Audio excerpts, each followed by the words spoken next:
देख पूर्व क्लास रे आमे उद्भिदरे अलिंगी जनन विषय रे आलोचना करथिलु। उद्भिदरे अलिंगी जनन बा एसेक्सुअल रिप्रोडक्शन इन प्लांट्स विभिन्न प्रकार अलिंगी जनन विषय रे मध्य आमे बुझिथिलु। एबे आमे बुझिबा उद्भिदरे लिंगीय जनन विषय रे। उद्भिदरे लिंगीय जनन बा सेक्सुअल रिप्रोडक्शन इन प्लांट्स। तो उद्भिदरे लिंगीय जनन किपरि भाबरे संपादित होइथाय। देखो लिंगीय जनन बा सेक्सुअल रिप्रोडक्शन केवल सपुष्पक उद्भिदरे ही देखा जाए। सपुष्पक उद्भिदरे ही लिंगीय जनन देखा जाए। अपुष्पक उद्भिदरे लिंगीय जनन हेई परिबो नाही। केवल सपुष्पक उद्भिदरे ही देखा जाए। फल कोठु सृष्टि हुए? फूलरु ही फल सृष्टि हुए। तो जो गछर फूल थिबो माने सपुष्पक उद्भिद तार ही तो फल सृष्टि हबो। जेमिति मनुष्य मानकर छुआ जन्म हुए ठीक से भलिया उद्भिदर फल जन्म हुए। फल कोठु सृष्टि हुए? फूलरु फल सृष्टि हुए। जेमिति मनुष्य मानकर छुआ जन्म हुए उद्भिद मानकर फल सृष्टि हुए। फल हेउची उद्भिदर छुआ। आ फल सृष्टि हवा पई फूल निहाती दरकार। एमिति किछि गछ अछंती जो मानकर केवल फूल थाए फल न थाए। फूलरु फल हुए नाही। जेमिति कि टगर गछ मंदार गछ एमानकर केवल फूल थाए फल सृष्टि हुए नाही। किंतु जदि गोटे गछर फल अछि ता माने तार फूल भी थिबो। से फूलरु ही फल सृष्टि हुए। सेति पई फूल को उद्भिदर जनन अंग बोली कहा जाए। तो उद्भिदर जनन अंगर नाम कौन? फूल। फूल हेउची उद्भिदर जनन अंग। बुझिहेला? तो प्रथमे आमे फूल विषय पढ़िबा। फूल को इंग्लिश रे फ्लावर बोली कहा जाए। फूल विषय अध्ययन करने को कहा जाए एंथोलॉजी। एंथोलॉजी फूल विषय अध्ययन करने को कौन कहा जाए? एंथोलॉजी। फूल हेउची उद्भिदर जनन अंग। आ फूलर कार्य कौन? फूलर कार्य हेउची ये फल सृष्टि करे। फूलरु फल सृष्टि हेइथाय। बुझिहेला? ए चित्र को टिके लक्ष्य कर। ये हेउची फूलर चित्र। बुझिहेला? फूलर चारिटा मुख्य अंश अछि। कौन कौन? वृत्तिमंडल, दलमंडल, पुंकेसर चक्र, फलिका चक्र।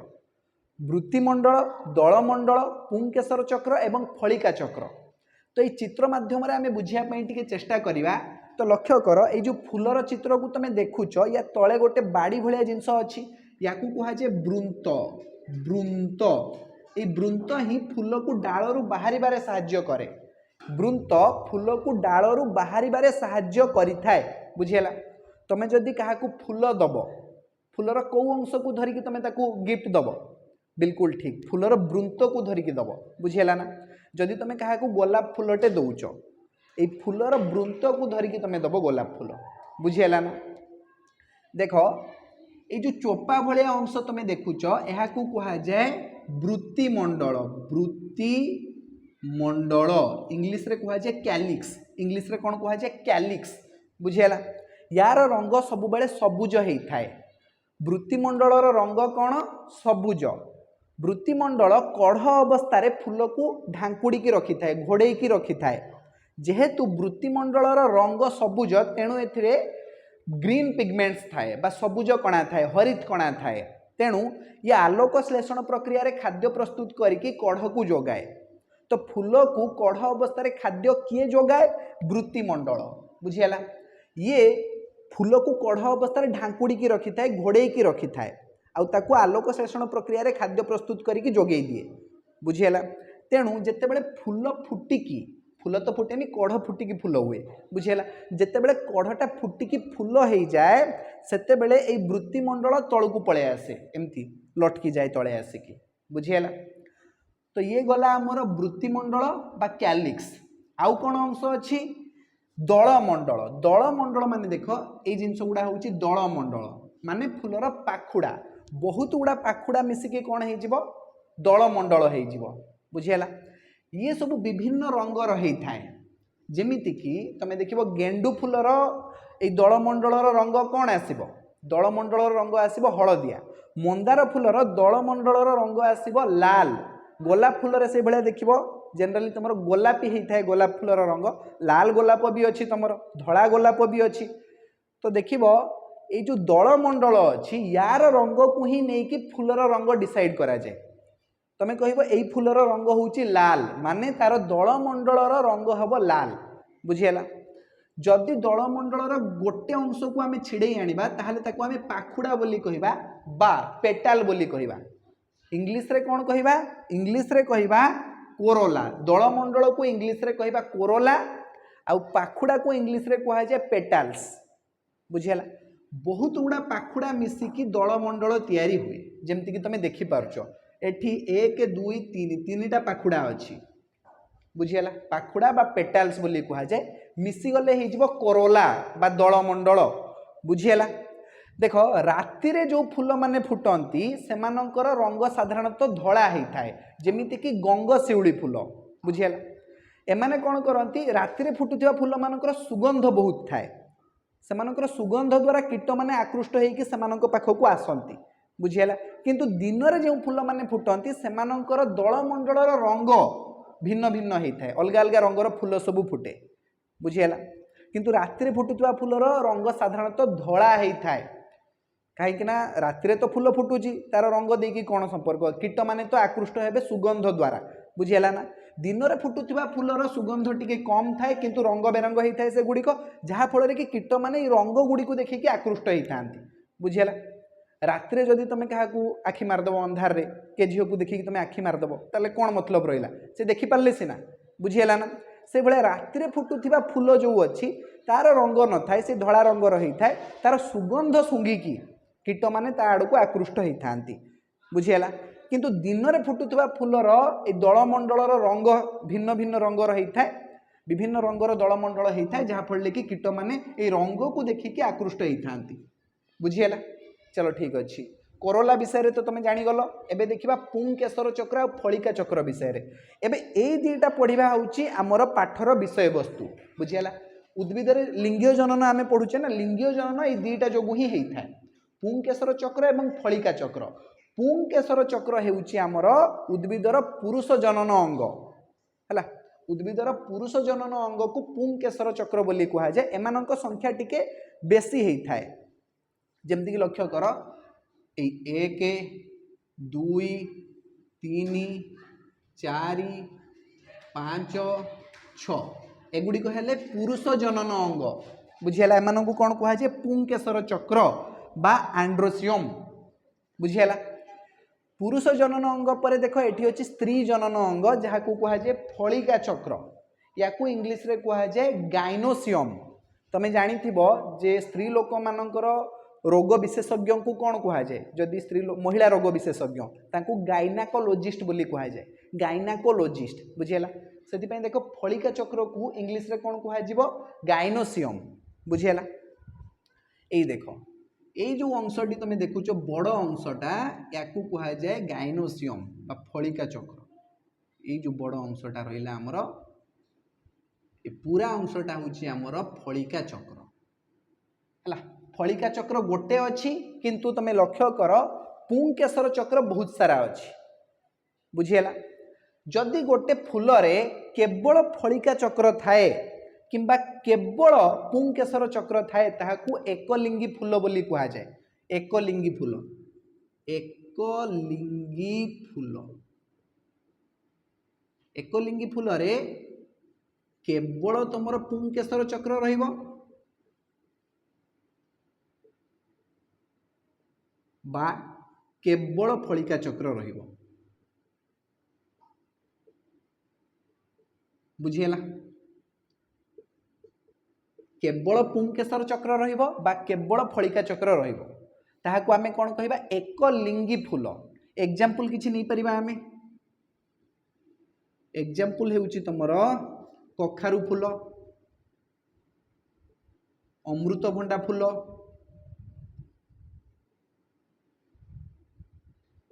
बोईताड़ू फूल इत्यादि बुझीगला एबे देखिबा दुईलिंगी फूल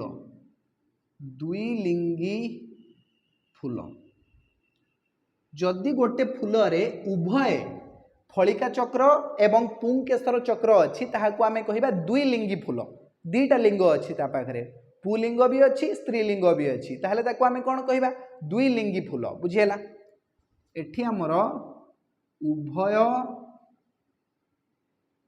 पुंकेसर चक्र एवं फलिका चक्र रहिबो पुंकेसर चक्र एवं फलिका चक्र थाए बुझीगला दीटा एक रहिबो पुंकेसर चक्र भी रहिबो फलिका चक्र भी रहिबो एग्जांपल नै जिबा एग्जांपल हेउची मंदार फूल एवं सोरिष फूल बुझीगला। तो मंदार आ सोरिष फूल होउचंती दुईलिंगी फूल। एई जो फूलर चित्रटे मु करिछि ये होउची दुईलिंगी फूल, बुझीगला ना। तो वर्तमान आमे ए फलिका चक्र विषय बुझिबा एवं पुंकेसर चक्र विषय बुझिबा। प्रथमे आमे बुझिबा पुंकेसर चक्र विषय। पुंकेसर चक्र हेउची फूलर पुरुष जननांश आ फलिका चक्र हेउची फूलर स्त्री जननांश। प्रथमे आमे बुझिबा फूलर पुरुष जननांश विषय माने पुंकेसर चक्र विषय। पुंकेसर चक्रर तीनोटी अंश अछि, सेगुड़िक है फिलामेंट, आंथर आ पोलेन ग्रेन। फिलामेंट, आंथर आ पोलेन ग्रेन बा ओडिया रे कहिले पुंकेसर, परागकोश एवं पराग रेणु। देख ए चित्र को लक्ष्य कर, ए जो लंबा बाड़ी भलिया अंशटे अछि एहा को कहा जाउची पुंकेसर बा फिलामेंट। ये होउची हमर फिलामेंट, बुझियला।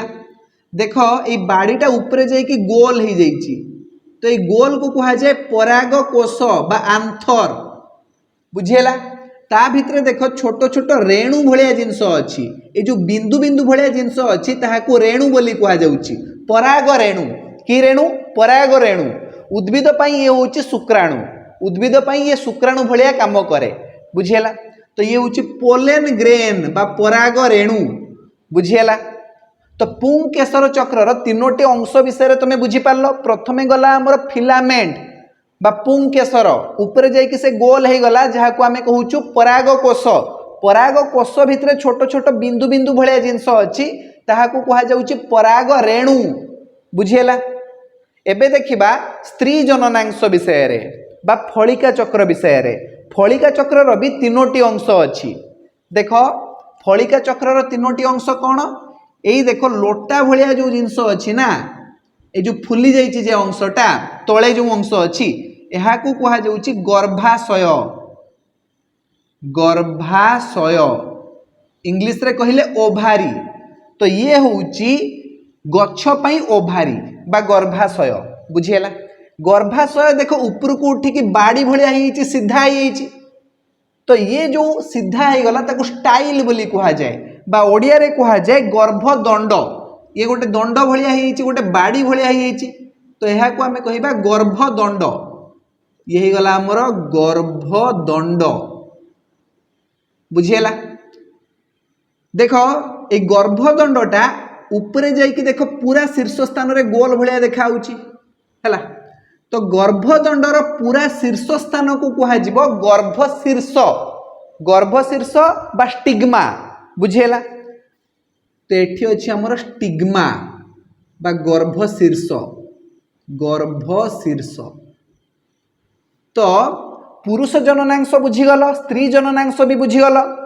आमर जो पुंकेसर चक्र अच्छी तार तीनटा अंश अच्छी, फिलामेंट, आंथर आ पोलेन ग्रेन। से भलिया स्त्री जननांश जो अच्छी तार भी तीनटा अंश अच्छी, गोटे है ओभारी, गोटे है स्टाइल आ गोटे है स्टिग्मा। Ovary, style, stigma. फलिका चक्रर पूरा शीर्ष अंश को कहा जाउची गर्भशीर्ष बा स्टिग्मा, बुझियला ना। एतिकी कथा भल भाबरे बुझी जाओ। पुरुष जननांश आ स्त्री जननांश को भल भाबरे बुझी जाओ। तापर आमे जानिबा परागण विषय रे। परागण कौन होता है, स्वपरागण कौन होता है, परपरागण कौन होता है, ए विषय रे डिटेल बुझिबा। देख ये जो पराग रेणु अच्छी ना बा पोलेन ग्रेन अच्छी, सी उड़ी उड़ी की चल जीव कौटी की जानिच गर्भशीर्ष को। गर्भशीर्ष रे जाइकी पड़िबो। धरा जाऊ एठी हमर अच्छी पोलेन ग्रेन बा पराग रेणु। ये कौन से भी उपाय रे हो, कीट मानक द्वारा हो किंबा प्रजापति द्वारा हो किंबा महुमाछी द्वारा हो किंबा वायु द्वारा हो, कौन से भी उपाय रे हो, ये जदि उड़ी उड़ी की आसिकी एठी पड़ीगला माने गर्भशीर्ष रे पड़ीगला ताहले सही अवस्था को कहा जिवो परागण। पराग रेणु गर्भशीर्ष रे जाइकी पहुंचीबा प्रक्रिया को कहा जाउची परागण, बुझियला। एतिकी जिंस तो तमे बुझिगलो। एबे देखिबा परागण केते प्रकार रा और कौन कौन। देख पराग रेणु गर्भशीर्ष रे आसी पड़ीबा प्रक्रिया को कहा जाए परागण बा पोलिनेशन। पराग रेणु गर्भशीर्ष रे आसिकी पड़ीबा प्रक्रिया को कौन कहा जाए, परागण बा पोलिनेशन बोली कहा जाए। किंतु ए पोलिनेशन पई किछि माध्यमर आवश्यकता अछि। परागण तो आपे आपे ही परिबन ना, सेति पई किछि माध्यमर आवश्यकता अछि।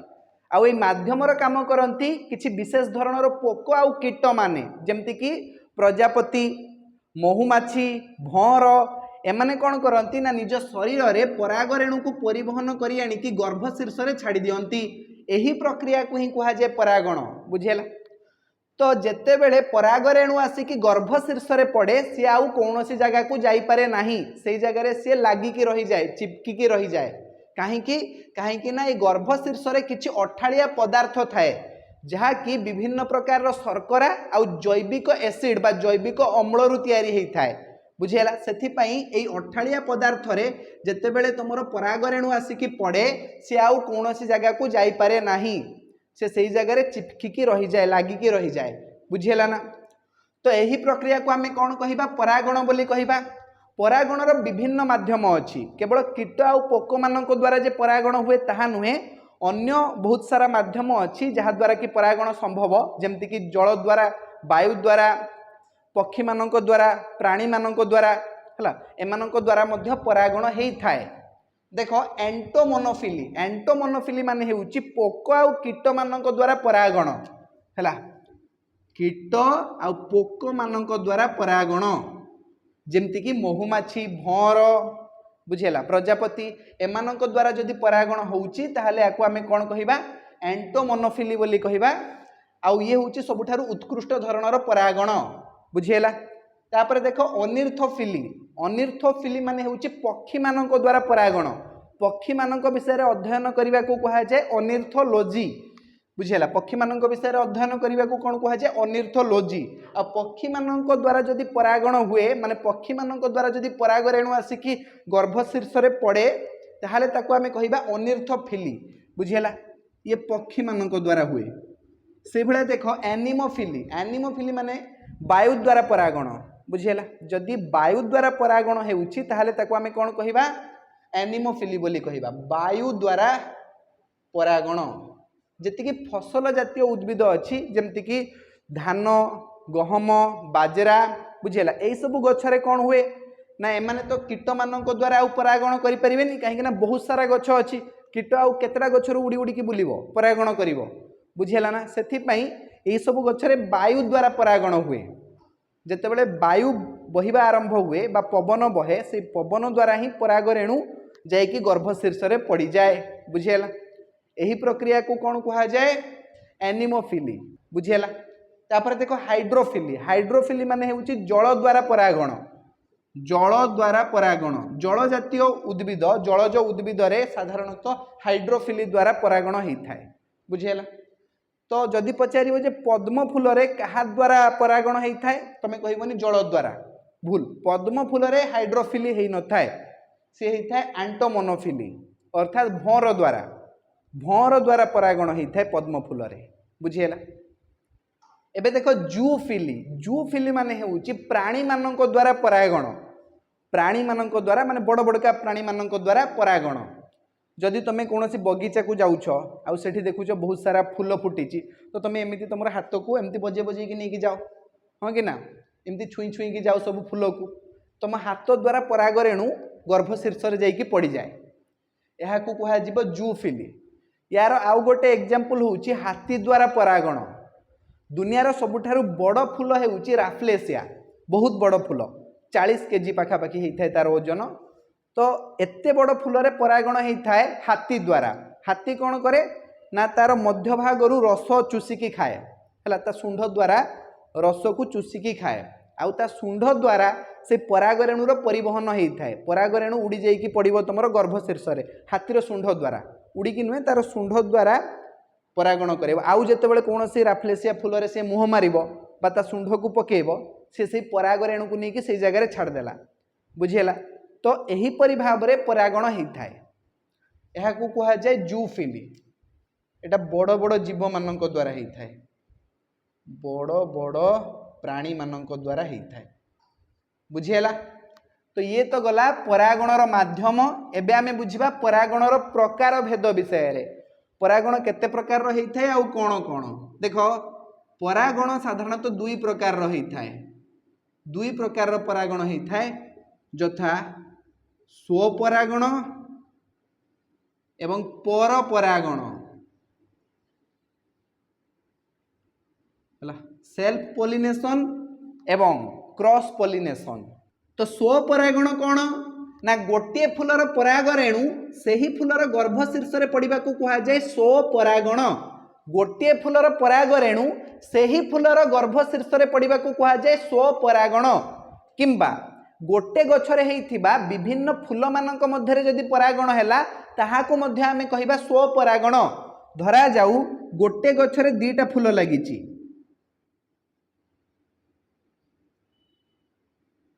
ये गोटे फूल आउ ये गोटे फूल, तो प्रथम फूलर ये हैला तमर पुंकेसर चक्र। तो प्रथम फूलर पुंकेसर चक्र रु पराग रेणु उड़ी आसिकी जदि द्वितीय फूलर गर्भ शीर्ष रे पड़िला ताकू मध्य आमे कहिबा स्वपरागण। बुझिएला, स्वपरागण दीटा केस रे हेइ परिबो, सेई गोटे फूलर पराग रेणु जाई कि तार गर्भ शीर्ष रे पड़ी जिवो, नहेले सेही फूलर पराग रेणु जाई कि सेही गछरे लागितिबा आउ गोटे फूलर गर्भ शीर्ष रे पड़ी जिवो। बुझिएला ना, किंतु शर्त हेउची ए दीटा फूल गोटे गछर हेइथिबा दरकार। गोटे गछर दीटा फूल भितरे जदि परागण हैला ताकू आमे कहिबा स्वपरागण। बुझिएला, स्वपरागणर डेफिनेशन तमे बुझी पारलो। एबे बुझिबा परपरागण विषय रे। परपरागण बा क्रॉस पॉलिनेशन। देखो धरा जाऊ दीटा गछ अछि, दीटा समान जातिर गछ अछि, माने जदि ये गोटे मंदार फूल ये भी गोटे मंदार फूल, बुझिएला, किंतु अलगा अलगा गछ, ये ए गछ ये बी गछ। बुझिएला, ए गछर फूलर पराग रेणु जदि जाइकी बी गछर गर्भ शीर्ष रे पड़िला तेबे ताकू आमे कहिबा परपरागण। कोन कहिबा? परपरागण। जदि गोटे गछर फूलर पराग रेणु अन्य गोटे गछर फूलर गर्भ शीर्ष रे पड़िला तेबे ताकू आमे कहिबा परपरागण। बुझिएला, स्वपरागण आ परपरागण भितरे कौन फरक अछि बुझी पारलो? तेबे एमानंक मध्यरु उत्कृष्ट केटा केटा भलो हबो, स्वपरागण भलो ना परपरागण भलो? उत्तर हेउची परपरागण भलो। बुझिएला, परपरागण द्वारा जो फल आमर सृष्टि हबो ना से टिके सुस्थ जन्म हबो, सुस्थ फल तैयारी हबो। बुझिएला, एटी भलो फल तैयारी हबो।